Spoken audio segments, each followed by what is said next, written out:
ముందు మూర్ఖుల స్వభావం అనేది ఎలాగ ఉంటుందంటే, పిల్లలను పోగొట్టుకున్న ఎలుగు బంటిని ఎదుర్కొనవచ్చును గాని మూర్ఖపు పనులు చేయుచున్న మూర్ఖుని ఎదుర్కొనరాదు.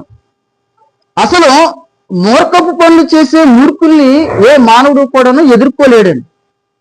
అమ్మ అర్థమవుతుందా? మూర్ఖుల్ని మనం ఎదుర్కోలేం. ఎందుకు ఎదుర్కోలేమంటే, మీకు చిన్న ఉదాహరణ, బురదలో మీరు రాయేశారనుకోండి, ఆ బురద మళ్ళీ మనకే పడతారు. మూర్ఖులు కూడా అటువంటి వాళ్ళే. వాళ్ళకి మనం ఏదైనా సమాధానం చెప్పాలన్నా, వారిని మంచి నడవడికలో రాబట్టాలన్నా, వారిని మంచి దారిలోకి తీసుకురావాలన్నా కానీ వారిని మన వల్ల కాదు. మూర్ఖుల స్వభావం అలాగుంటది. కానీ లేఖనం ఏమని సెలవిస్తుంది? పిల్లలను పోగొట్టుకున్న ఎలుగు బంటిని ఎదుర్కొనవచ్చును గాని, పిల్లలను పోగొట్టుకున్న ఎలుగు బంటిని మనం ఎదుర్కోవచ్చండి. దీనికి అర్థం ఏంటంటే, మామూలుగా ఎలుగు బంటి యొక్క స్వభావం ఎలాగుంటుందంటే అది క్రూరంగానే ఉంటుందండి. ఎందుకంటే అడవులోకి వెళ్ళినప్పుడు ఆ పులి కన్నా సింహం కన్నా ఎక్కువగా భయపడేది ఎవరంటే ప్రజలు ఎలుగుబంటి గురించేనే. అది చాలా భయంకరమైనది.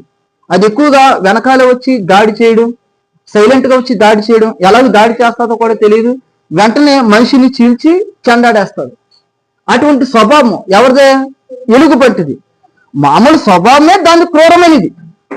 మరి అటువంటిప్పుడు పిల్లల్ని కందే కొన్ని నెలలు మోసింది ఎలుగుబంటి. మోసిన తర్వాత ఆ పిల్లలు పోయారు, అంటే చనిపోవడమో లేక ఏదైనా జంతువు తినేయడమో ఏదో జరిగింది.